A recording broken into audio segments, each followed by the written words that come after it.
Irmãos e irmãs, bom dia. Eu gostaria de saudá-los em nome de Cristo e em nome da igreja que eu e minha família temos frequentado em São José dos Campos, a Igreja Batista da Graça. Eu queria agradecer ao pastor Abimael pelo convite que ele me fez para estar com os irmãos aqui nessa manhã. Eu queria apresentar minha esposa e filha, pedir para elas ficarem de pé bem rapidinho. Marilene, Beatriz, obrigado. Elas estão me acompanhando hoje de manhã aqui. Uma ênfase que eu sei que a primeira igreja batista de Atibaia tem dado é na pregação da palavra. Essa tem sido uma ênfase e um tema desde que essa igreja foi fundada. Vocês têm um congresso cujo tema geral é Prega a Palavra. E nós estamos celebrando a reforma essa semana.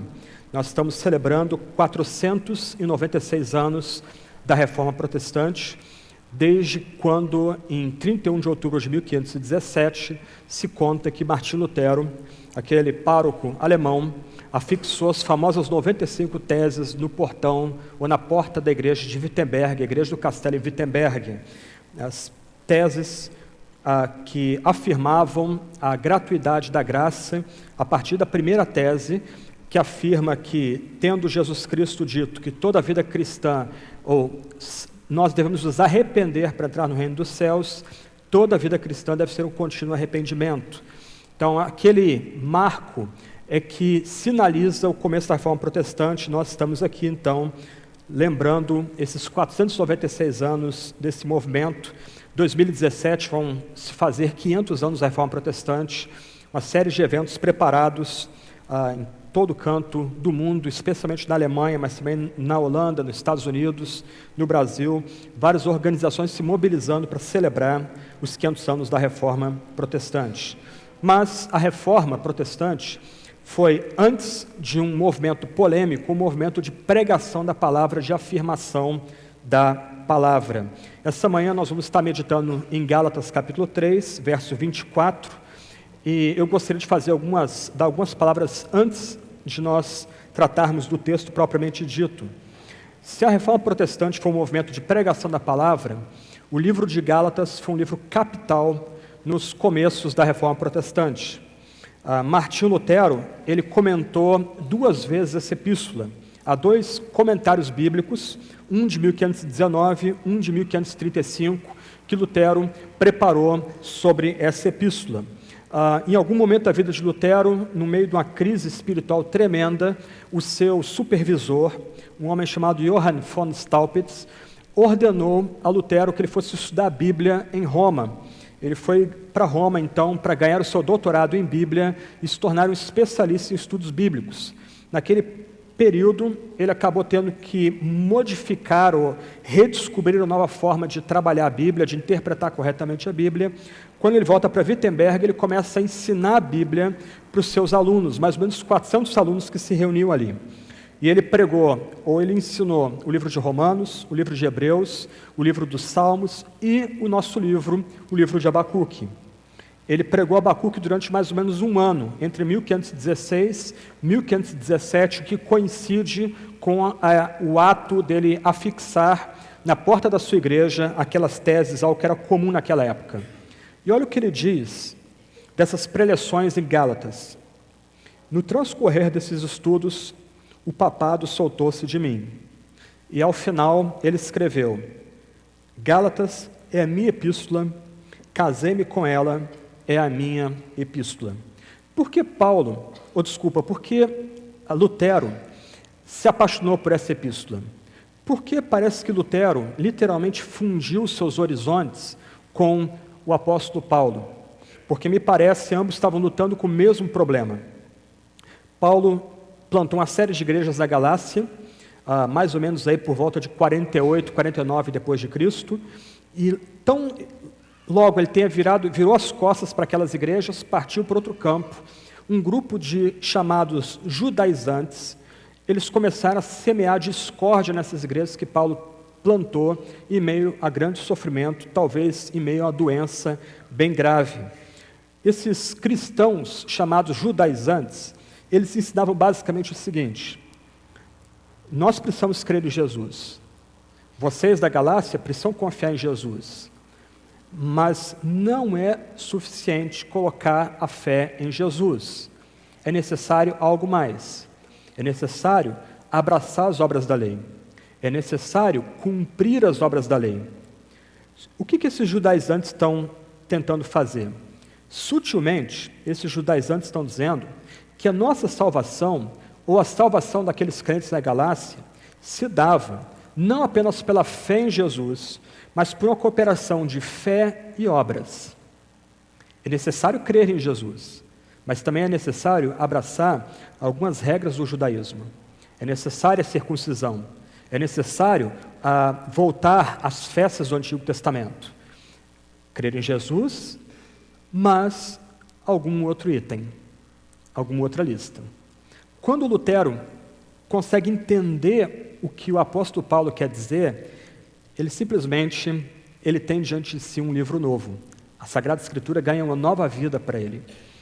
Ela, por assim dizer, salta diante de si. Por isso que a gente fala de uma fusão de horizontes. Parece que Paulo e Lutero se fundem. A interpretação que Paulo faz do seu combate se torna o mesmo combate, a mesma luta de Lutero no final da Idade Média. A luta pela graça gratuita, recebida pela fé somente. Gálatas 3, verso 24. Hoje de manhã nós vamos meditar durante alguns momentos sobre a graça da lei. Se o título parece estranho, eu sou estranho, o que eu gostaria de, em poucos momentos, resumir os pontos mais importantes da teologia da Reforma, especialmente a correta distinção entre a lei e a graça. Gálatas 3, verso 24. O apóstolo diz: de maneira que a lei nos serviu de aio para nos conduzir a Cristo, a fim de que fôssemos justificados por fé. Mais uma vez, de maneira que a lei nos serviu de aio para nos conduzir a Cristo, a fim de que fôssemos justificados pela fé. A graça da lei.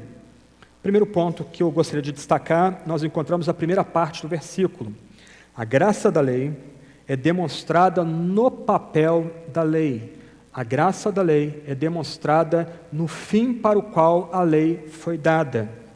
Paulo vai dizer que a lei foi dada para nos servir de aio. A lei nos foi concedida para nos servir de aio. Antes da gente avançar um pouco, é importante a gente definir o que vem a ser lei nesse contexto aqui. Em Gálatas você tem a expressão obras da lei e lei. Os estudiosos têm entendido que obras de lei refere-se às prescrições cerimoniais da lei do Antigo Testamento. Os judaizantes estavam afirmando que um gentio, para entrar numa relação correta com Deus por meio de Jesus, não bastava crer em Jesus, mas ele precisava abraçar também as obras da lei, isto é, os aspectos cerimoniais da lei do Antigo Testamento. Esse gentio precisaria abraçar a circuncisão, e você lembra do que Paulo tem a dizer sobre isso em Gálatas 5, esse gentio precisaria cumprir algumas festas, alguns rituais judeus, e Paulo, ele lembra que essa obra da lei caducou em Jesus Cristo. Ela alcançou cumprimento em Jesus Cristo, a gente vai voltar a esse ponto daqui a pouco. Mas a lei aqui não se refere a esses aspectos cerimoniais da lei. A lei aqui se refere ao decálogo, à lei moral de Deus, as exigências que Deus faz a nós. Uma acusação que provavelmente os judaizantes estavam fazendo contra Paulo, inclusive para minar o apostolado dele, minar o ministério dele, é que ele queria despachar ou jogar fora todo o Antigo Testamento. A ideia é, olha, Paulo, ele é um bom homem, ele está pregando Jesus, ele está pregando a graça, mas ele quer uma ruptura com o Antigo Testamento. O que Paulo está começando a dizer aqui, e esse verso é importante porque é um resumo de tudo que vem antes, Gálatas 3, Gálatas 2, Gálatas capítulo 1, é que a lei é importante, mas não como os judaizantes pensavam, não como os judaizantes criam. Essa lei moral, ela tem um valor permanente. Porque grego também, e a gente está falando aqui do ambiente latino, esse homem, ele teria não só o dever de levar essa criança para a escola, de carregar os livros dessa criança, e de depois tomar as notas que essa criança estava aprendendo na escola e ver se ela estava aprendendo direito, mas esse pedagogo, esse aio, poderia usar, inclusive, a disciplina física para ajudar essa criança a aprender. Os irmãos e irmãs aqui com mais experiência devem lembrar da palmatória. A ideia da palmatória vem justamente da ideia do aio. Uma criança que não soubesse tabuada há 30, 40 anos atrás, ela errasse lá a tabuada, ela teria que oferecer a mão para o professor e vir o professor com aquela palmatória para acertar a mão dele. A ideia de Paulo é justamente essa. Alguns de vocês devem ter lembrado disso e garanto que não foi uma boa lembrança. Mas a ideia de Paulo é justamente essa. A lei moral, ela tem valor. Paulo, o grande apóstolo aos gentios, não está descartando a lei, mas colocando no seu devido lugar. A lei, então, é nosso aio. A lei, então, é esse professor rude, duro, que nos ensina como a lei desempenha esse papel de aio. Como a lei age como esse guia, um guia até severo que machuca a gente. E se você notou o texto, nos machuca a gente para nos levar a Jesus. Um ponto que a gente precisa destacar aqui é que a lei, como aio, descobre e revela as nossas transgressões, os nossos pecados e as nossas iniquidades.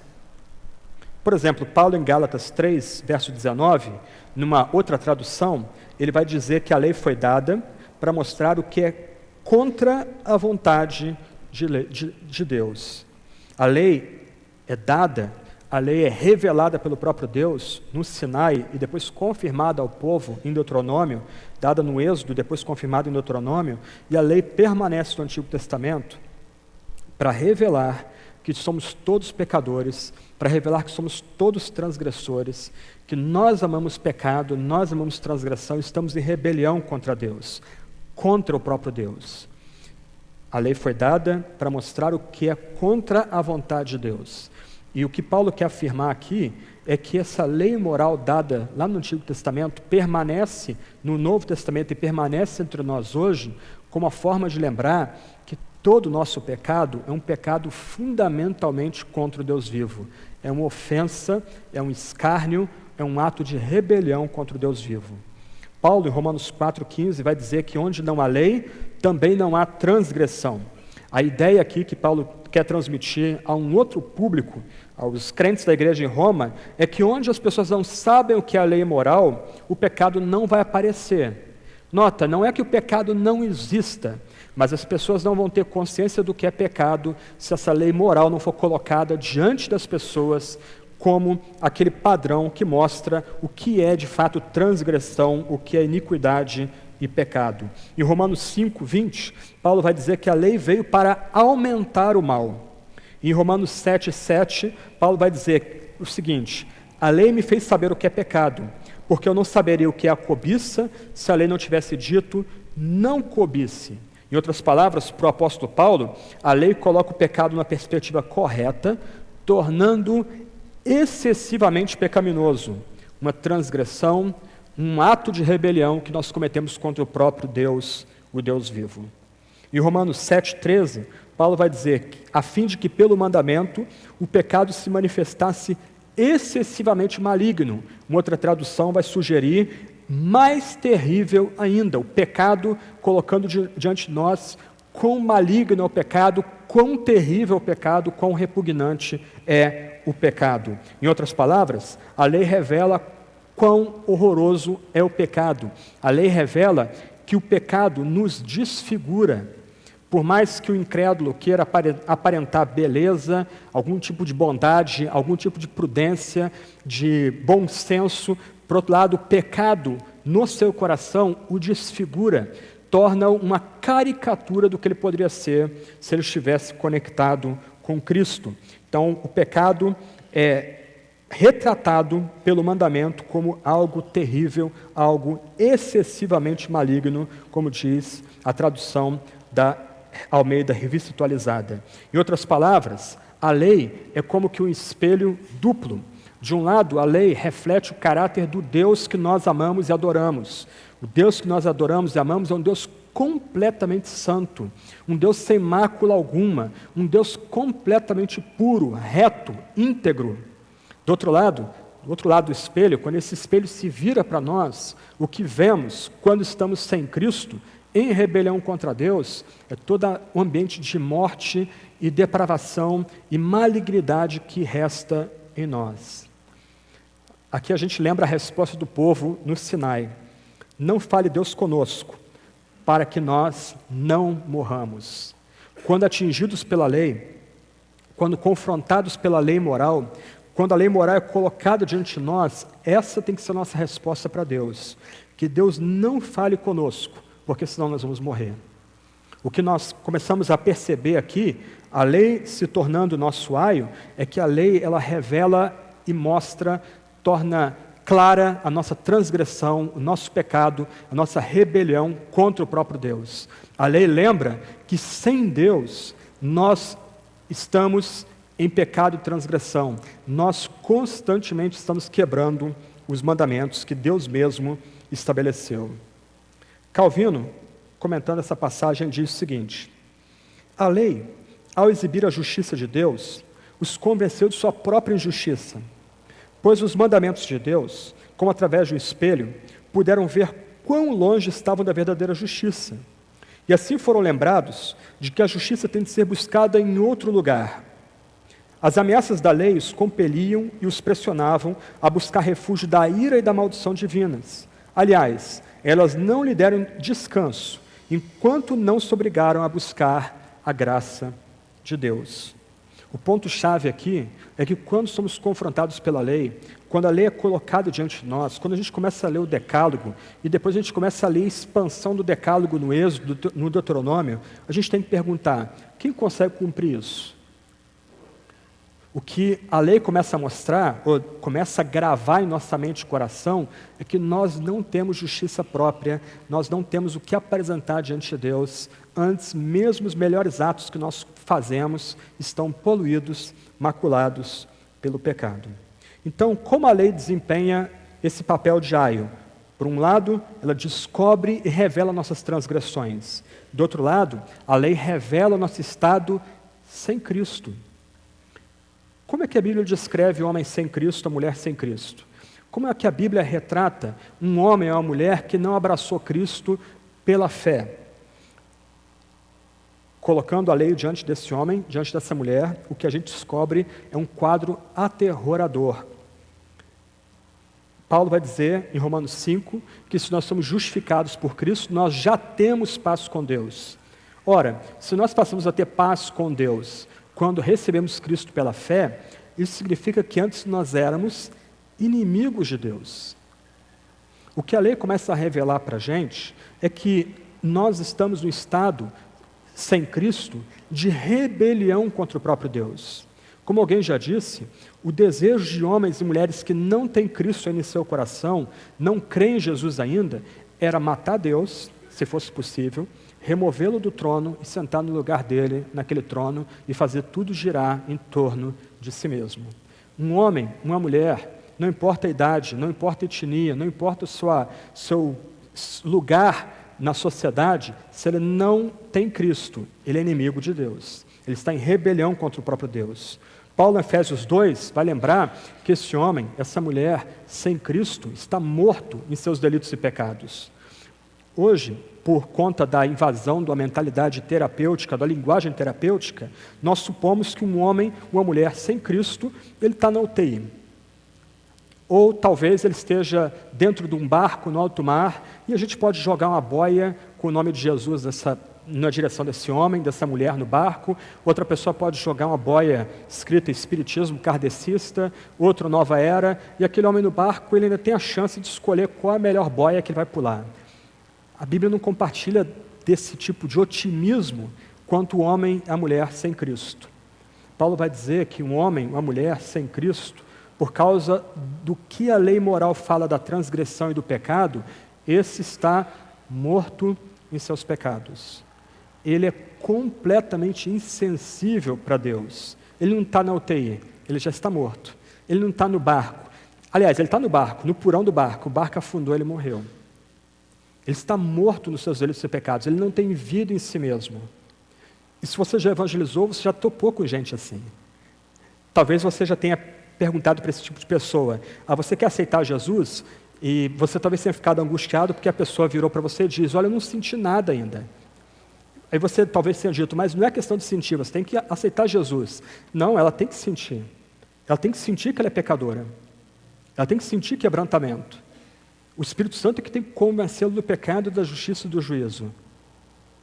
Ela não sente porque ela está em completa insensibilidade espiritual, o que a Bíblia chama de morte, estado de morte espiritual. Ela está morta dos seus delitos e pecados, como Paulo diz em Efésios 2, verso 1.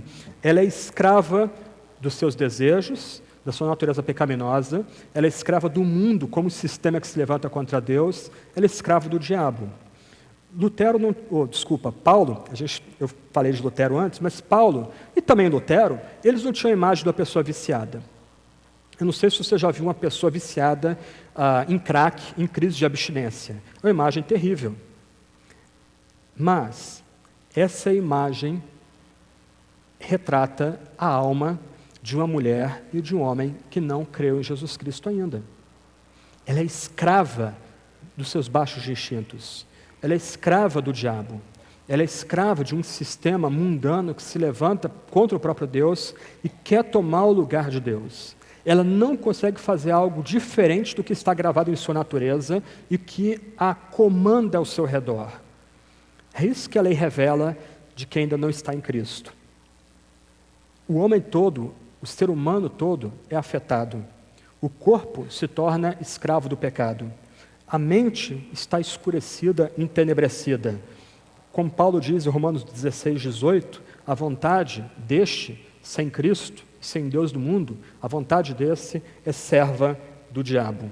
Mais escandalosamente ainda, um choque para a gente, Jesus, em João capítulo 8, 44, vai dizer que quem não o abraça, quem não se agarra a ele, é filho do diabo. E Jesus não foi nada simpático aqui. Mas qual é o ponto?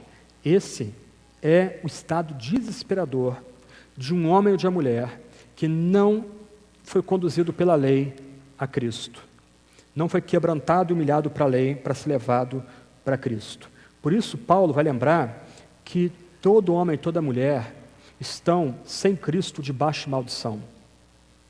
Ele vai dizer em Gálatas 3:10, em outra tradução: os que confiam na sua obediência à lei estão debaixo da maldição de Deus, porque as Escrituras Sagradas dizem, e Paulo está citando Deuteronômio 27, 26, todos os que não obedecem sempre a tudo que está escrito no livro da lei estão debaixo da maldição de Deus. E essa é a crise do legalista. Essa é a crise dos judaizantes, que eram inimigos de Paulo. Essa é a crise da igreja medieval com a qual Lutero combateu. Como cumprir todos os mandamentos? Como permanecer cumprindo sempre todos os mandamentos? Alguém consegue?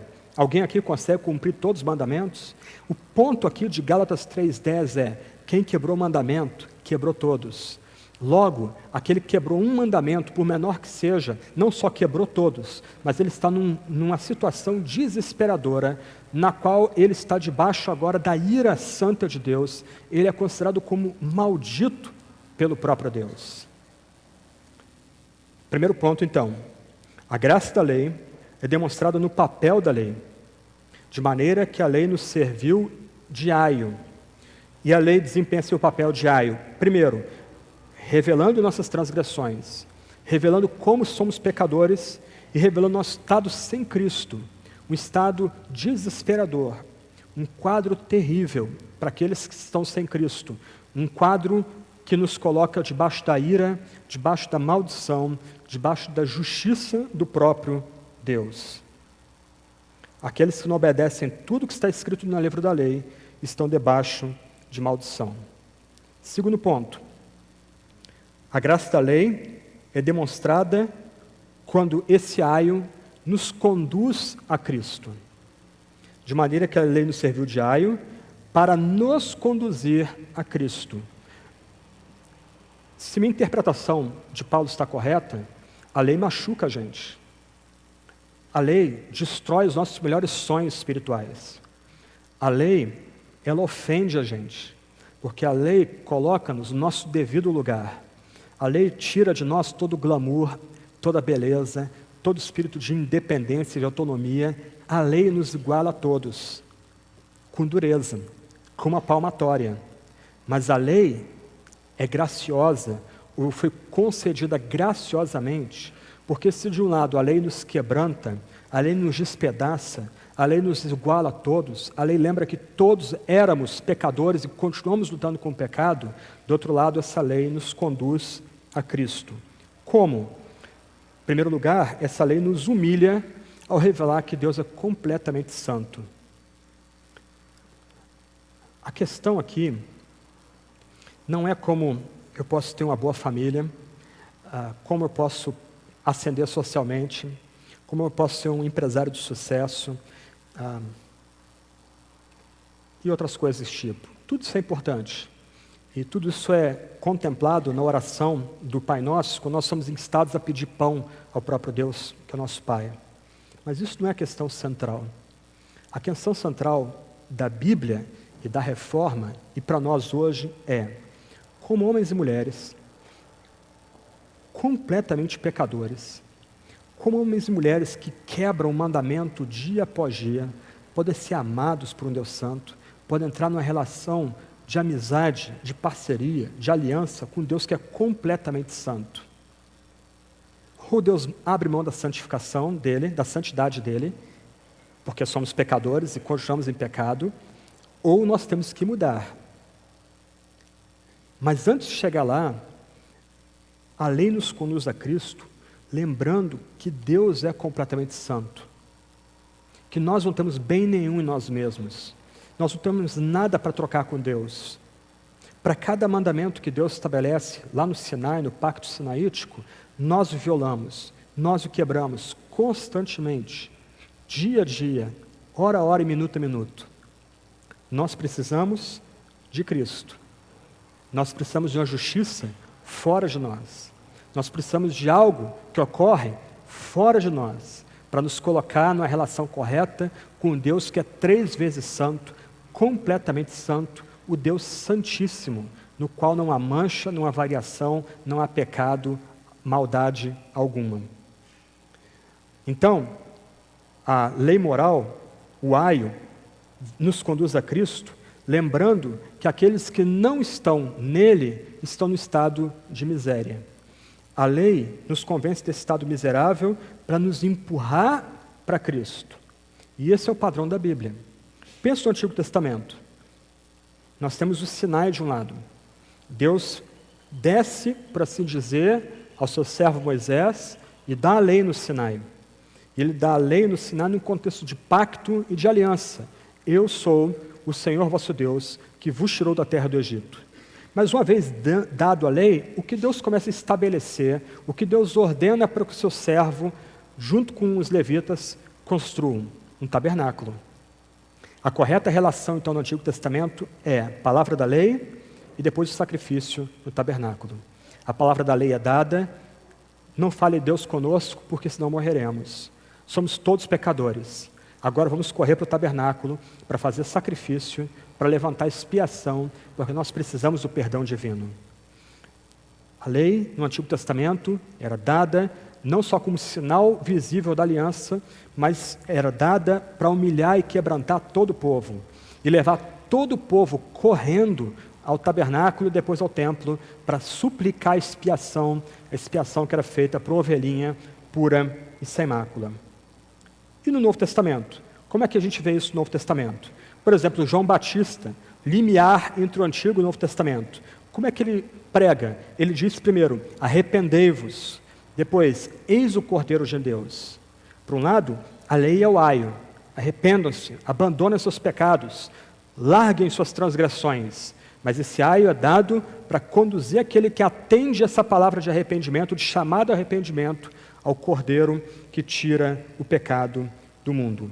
Pense em Jesus explicando o Evangelho, a boa nova da graça para Nicodemos. O que ele disse para Nicodemos?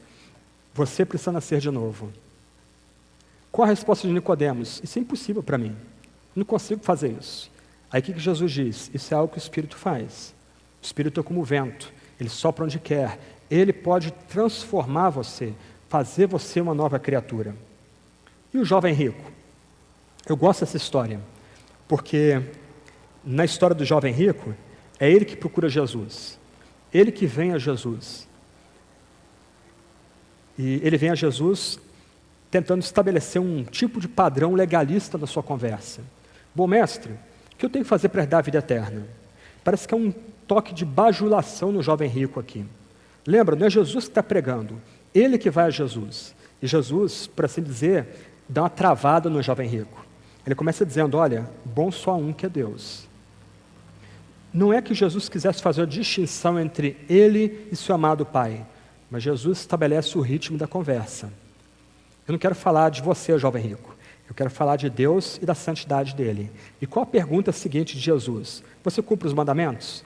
Aí o jovem rico coçou as mãozinhas e disse, puxa, agora vou ganhar um elogio desse rabi. Olha, eu não roubo, não mato, etc, etc, etc. Começa a desfiar as contas do rosário. E Jesus, muito sagazmente, vira para ele e diz, pega tudo que você tem, vende, e o que você vender, dá para os pobres, aí você vai me seguir. O texto diz que o jovem rico ficou triste e saiu, foi embora. O que Jesus fez com o jovem rico? Lembra, a lei é nosso aio. A lei moral é dada para revelar nossas transgressões, nosso pecado, nosso estado de miséria sem Cristo, em rebelião contra Deus. Jesus usou a lei como aio. Jesus pegou ou o primeiro mandamento, ou o último mandamento, tanto faz, não terás outros deuses, não cobiçarás, e usou esse mandamento como um bisturizinho, abrindo o coração daquele rapaz, mostrando que ele era um idólatra ou era um cobiçoso. Quebrou o mandamento, quebrou todos. E o jovem rico, tão seguro de si, tão cheio de justiça própria, ele achou que agradava a Deus. Ele achou que ele podia agradar a Deus com uma conformação externa ao mandamento. O que Jesus mostrou para o jovem rico, e por isso ele vai embora triste, é que se externamente ele parecia cumprir os mandamentos, no seu coração ele quebrava cada um dos mandamentos. E por isso ele sai triste. A história é tão escandalosa que os apóstolos vão perguntar para Jesus, quem pode então ser salvo? E Jesus vai dizer, aos homens isso é impossível, mas a Deus tudo é possível. Qual é o ponto de Jesus aqui? A lei é um aio, esse pedagogo, esse professor rígido, durão, que algumas vezes usa de dor para nos fazer lembrar quem nós somos, sem Cristo, sem Deus no mundo, mas a lei não é um fim em si mesmo. A lei não é um caminho para tentar aplacar ou agradar a Deus, porque é impossível que a gente cumpra o mandamento. Mas o que a lei faz é nos despojar de justiça própria, de arrogância, de autoconfiança, para, se nós entendermos corretamente o que a lei tem a nos dizer, nos levar despojados a Jesus Cristo. Deixa eu usar uma imagem de uma encruzilhada. Todos vocês conhecem a encruzilhada. Só que a minha encruzilhada, as estradas ou as ruas têm nome. Uma é a estrada da necessidade, outra é a estrada ou a rua da impossibilidade. Quando confrontados pela lei, quando quebrados pela lei, nós estamos na estrada da necessidade. A gente diz, eu não consigo cumprir os mandamentos. Eles são muito elevados para mim. Eu não consigo agradar esse Deus completamente santo. Eu preciso de salvação. Eu necessito de salvação. Só que do outro lado, a gente está na estrada da impossibilidade. Se de um lado, confrontado pela lei, nós entendemos que nós precisamos de salvação, nós precisamos da graça divina, do perdão que vem de Deus, da obra de Deus em Cristo do Calvário, do outro lado, a gente descobre que nós não conseguimos ser salvos. Eu não consigo fazer isso. Eu não consigo cumprir os mandamentos. Como eu serei salvo? Como eu vou entrar numa relação correta com Deus? Como a lei, esse professor duro, rígido, algumas vezes doloroso, pode me conduzir a Cristo? E aí, no meio da encruzilhada, nós temos nosso alvo. É levantar as mãos para o céu e dizer, Cristo, faz por mim o que eu não consigo fazer por mim mesmo. E essa é toda evangelização, é a correta evangelização. Nós confrontamos aqueles nossos amigos, irmãos, colegas que não têm Cristo com a lei moral, de tal forma que, se de um lado eles entendem a sua situação desesperadora, eles sabem que a única forma deles entrarem na relação correta com Deus é por causa da obra de Cristo na cruz, do que Cristo fez no Calvário. Algumas frases aqui antes da gente avançar. Martinho Lutero, já que a gente falou sobre ele um pouquinho no começo, ele tenta resumir esse papel da lei e da graça com a seguinte frase: a lei descobre a doença, o evangelho dá o remédio. Um puritano chamado Samuel Bolton, no século XVII, na mesma linha, ele diz: os homens não reconheceriam a doçura de Cristo se não tivessem provado primeiro a amargura do pecado. Um outro puritano da mesma época, Stephen Charnock: a lei é o martelo que nos quebra, o evangelho é o óleo que nos cura. E um pregador presbiteriano no século XIX, Robert McCheyne: somente um coração quebrantado pode receber um Cristo crucificado. Primeiro ponto, a lei nos serviu de aio. Segundo ponto, a lei nos serviu de aio para nos conduzir a Cristo. Toda a nossa justiça própria, todos os nossos feitos, toda a nossa esperança em nós mesmos é desfeita. Para quê? A fim de que fôssemos justificados pela fé. A graça da lei, então, é demonstrada em seu fim, a fim de que pela fé fôssemos justificados. A fim de que? Qual é o ponto aqui? Quando confrontados com a lei, nós somos colocados numa situação tão desesperadora que nós descobrimos que não há mérito nenhum no que nós fazemos. Nossas melhores obras sem Deus estão também manchadas pelo pecado, então elas são abomináveis para o próprio Deus. Nós precisamos de uma justiça fora de nós. Nós precisamos de uma obra da graça fora de nós, porque em nós, dentro de nós, o que há só há morte, miséria, pecado, escravidão existencial, vício. A fim de que nós, então, vamos buscar a relação correta com Deus, uma relação de amizade com Deus, uma relação de aliança com Deus, em outro princípio, justos pela fé, a fim de que fôssemos justificados por fé. Em que consiste justificação? E essa é a palavrinha-chave de todo o debate da Reforma Protestante do século XVI.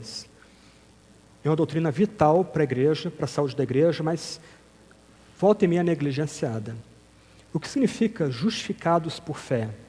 Se antes a lei, esse pedagogo, esse aio, mostrava que nós estávamos mortos, nossos delitos e pecados, nós éramos transgressores, iníquos, pecadores, viciados do pecado, escravos do mundo, da carne do diabo, nós agora aprendemos que, se nós olharmos para Cristo, uma vez humilhados pela lei, se nós nos agarrarmos a Cristo, o que nós experimentamos aqui é uma troca injusta. De um lado, Cristo é levantado do madeiro pelo meu pecado, pelo seu pecado.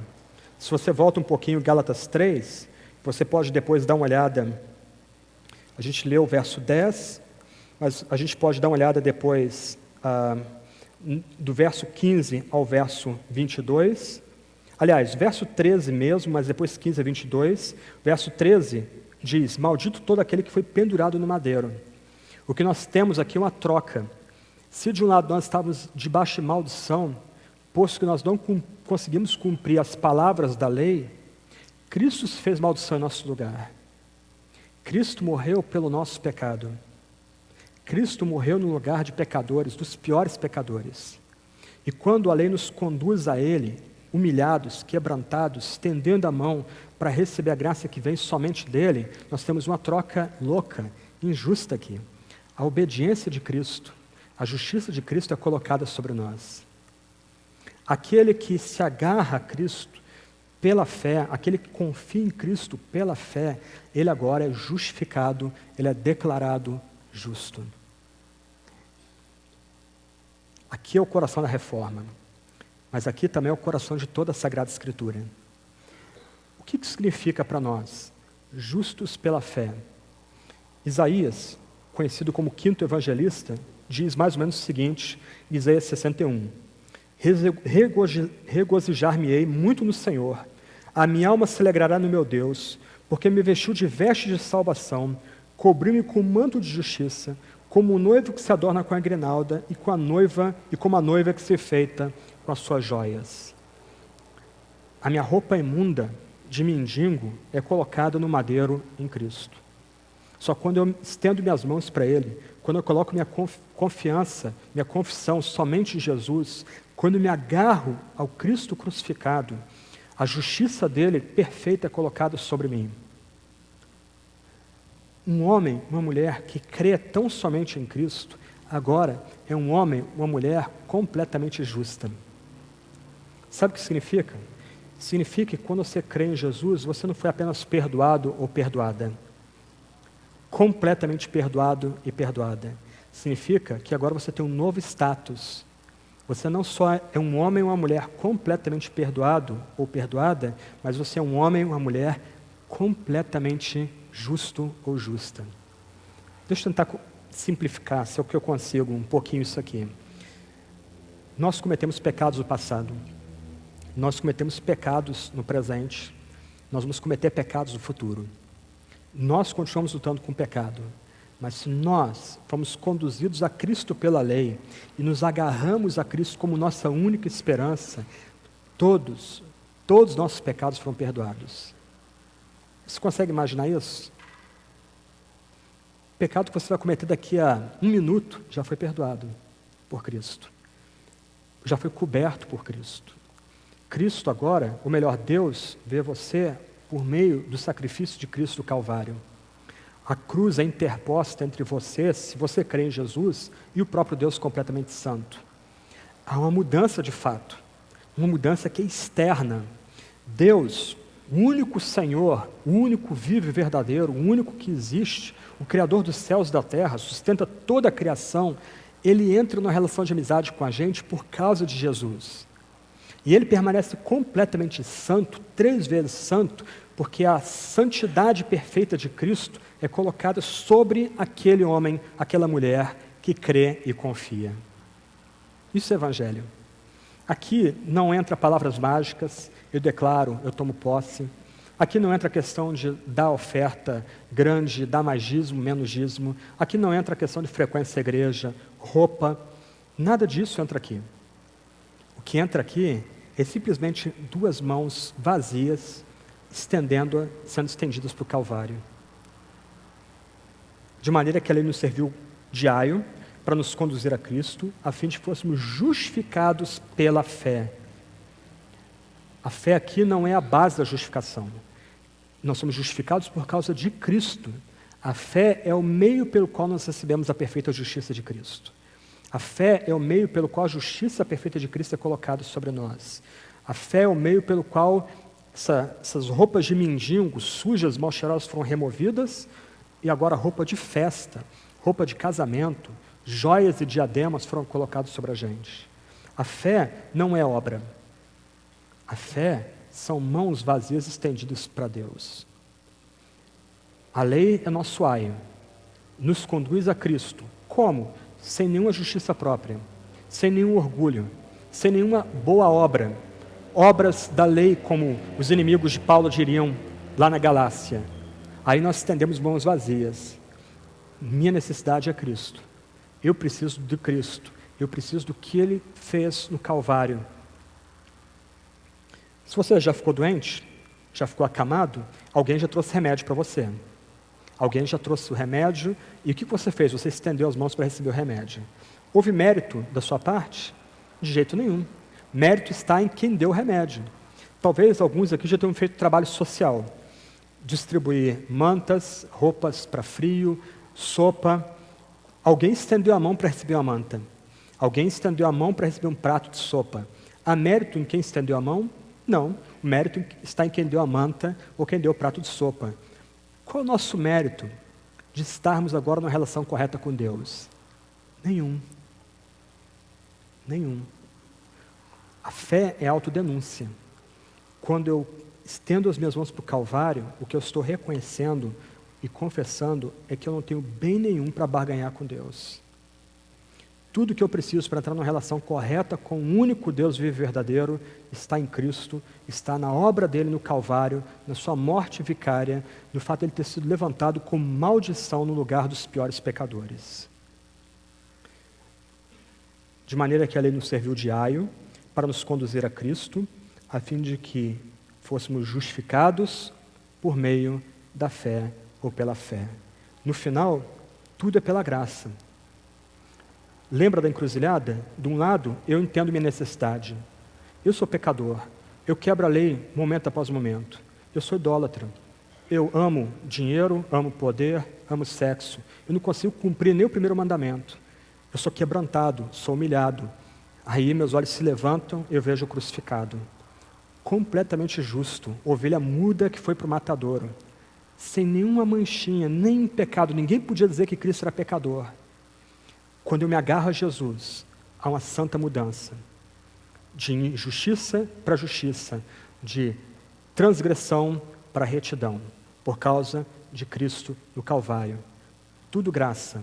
De um lado eu tenho minha necessidade, do outro lado não consigo cumprir esses requisitos, essas exigências da lei para entrar numa relação correta com Deus. Quando eu clamo a Jesus, quando eu estendo minhas mãos em confiança para Jesus, quando eu me abraço à cruz do Calvário, há uma mudança. O nosso status muda. Homens e mulheres completamente justos. Homens e mulheres já santos. Homens e mulheres que já estão assentados nas regiões celestiais. Homens e mulheres que já estão em Cristo. Que santo privilégio. E tudo pela graça graciosa, dadivosa, livre, que Deus nos concede por meio de Cristo Jesus. 3 aplicações para concluirmos aqui. Primeira aplicação. Talvez aqui no nosso meio haja pessoas que não têm uma relação pessoal com Jesus Cristo. Talvez haja em nosso meio pessoas que não conhecem Jesus Cristo, não têm uma relação de fé com Jesus Cristo. Aqui é necessário lembrar, em vez de justificar, a lei condena.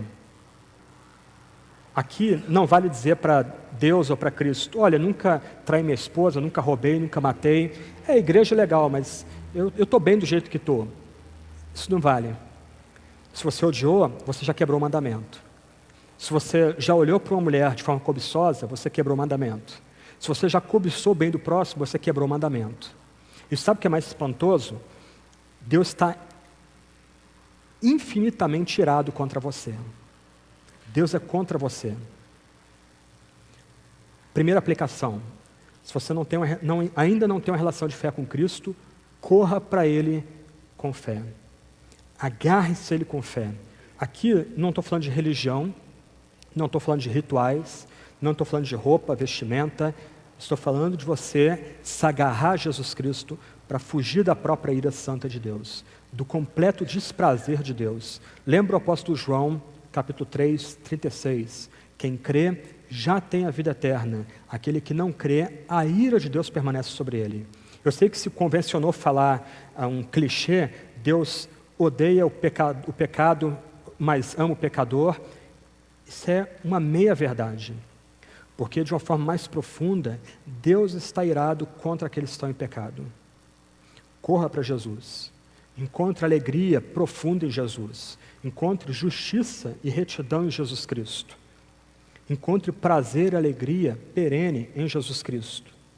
Um puritano, Joseph Allen, ele conclui um livro evangelístico com o seguinte apelo: em nome de Jesus, arrependam-se e afastem-se de seus pecados pela justificação que Cristo nos outorga na cruz do Calvário. Por Ele, de fato, recebemos a graça perdoadora e renovadora.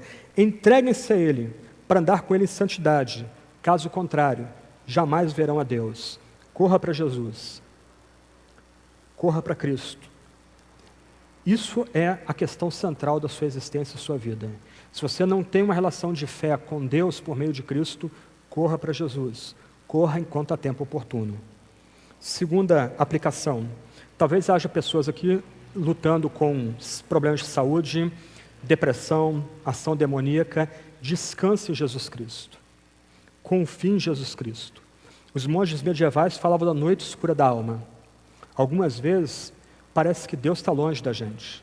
Algumas vezes parece que Cristo não atende nossos pedidos. Parece que a gente está lançando orações para um céu cinza, nublado, chumbo. Se agarre a Jesus. Confie em Jesus. Deus deu tudo no seu Filho Aguente firme na sua aprovação. Como Calvino diria, Cristo vale mais que 1000 testemunhos. Mantenha os olhos firmes em Jesus. Descanse em Jesus. Confie em Jesus. Fique firme em Jesus. Seja como Abacuque. Talvez você não entenda porque Deus esteja tratando você de determinada forma. Mas ainda assim, agarre-se a Jesus. Fique grudado em Jesus. Olhando constantemente para Ele. E por último, se você já crê em Jesus, você já confia em Jesus, experimente o poder da justiça que Jesus confere a você. Nós vivemos uma sociedade que nos desumaniza. Nós vivemos uma sociedade que vai nos reduzindo cada vez mais a números. Nós somos cristãos protestantes evangélicos. Se você é razoavelmente antenado, você pode perceber que há uma onda forte, maligna, anticristã surgindo na nossa sociedade. Cada vez mais empurrando a nossa fé, as nossas crenças, nosso culto para a periferia, para aquilo que é meramente privativo e particular. Aplique a justiça de Deus à sua vida. Nessa luta com o mundo, a tendência é nós sermos reduzidos a número.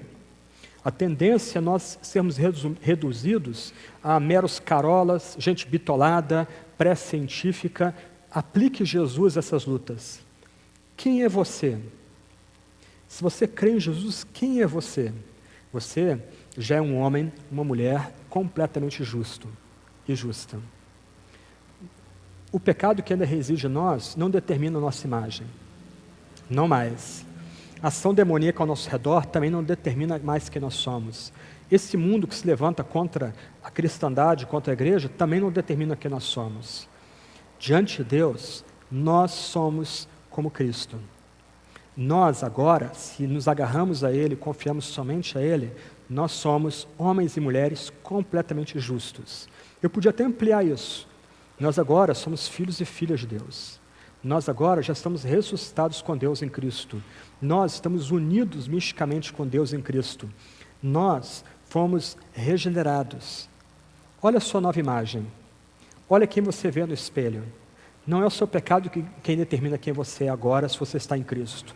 Não é o diabo, os demônios que determinam quem você é, se você está em Cristo. Não é o mundo com as suas caricaturas maldosas que determinam quem nós somos. A nossa imagem, ela é estabelecida em Cristo Jesus, que nos justificou. Homens e mulheres completamente perdoados. Homens e mulheres completamente justos. Homens e mulheres que já estão sentados nas regiões celestiais em Cristo Jesus. Se você está sentado do lado de um crente de verdade, você está sentado do lado de um homem, de uma mulher que já está glorificado com Cristo, já ressuscitou com Cristo. Isso é evangelho, isso é boa nova. Lutero, Zwinglio, Calvino, tantos outros lutaram intensamente para redescobrir e manter essas verdades. Que Deus nos dê graça. Agora, no ano da graça, do ano Nosso Senhor de 2013, nós permanecermos firmes na pregação da lei que humilha e do evangelho que cura. Vamos orar e o pastor Abimael está com a palavra. Senhor Deus, Tu és santo, completamente santo. Diante de Ti nós reconhecemos nosso pecado, nossa falência moral. Nós reconhecemos nossa depravação, nossa incapacidade de nos voltarmos para Ti mesmo. Deus, nós louvamos o Teu nome por causa de Cristo. Nós celebramos o Teu nome porque Cristo foi levantado no madeiro para ser reputado como maldito em nosso lugar. Ó Deus, nós não temos palavras, nem mesmo música para expressar a nossa gratidão, nossa alegria, o nosso louvor pela morte vicária de Jesus no nosso lugar, no lugar dos piores pecadores. Ó Deus, se nós já temos recebido fé, se meus irmãos e irmãs aqui já têm recebido essa fé salvadora, dia a dia renova a nossa fé em Jesus. Ó Deus, dia a dia ajuda-nos a manter os nossos olhos em Cristo, não desviando o nosso olhar nem para a direita nem para a esquerda. Deus, ajuda-nos a confiar, a descansar, a usufruir as bênçãos que vêm da cruz. E ó Deus, se há homens e mulheres aqui que não têm essa relação contigo, essa relação de alegria, de amizade, de prazer, de aliança, mediada em Cristo. Ó Deus, nós imploramos, dá Teu Espírito para esses. Abre os olhos, abre os corações, ilumina a mente desses, para que eles se agarrem a Jesus, para que eles corram para Jesus, para que eles descubram não só o perdão, a justiça, mas a alegria, a suprema alegria, a beleza imensa que há em Cristo crucificado. Ó Deus, louvado seja o Teu nome. Tu não nos deixaste sem salvação. Louvado seja o nome do Teu Filho, morto e crucificado pelos nossos pecados. Ó Deus, adoramos-Te pela dádiva do Espírito, que não só nos ajuda a crer, mas nos mantém unidos misticamente ao nosso único Salvador, Jesus Cristo. Por meio dele oramos. Amém.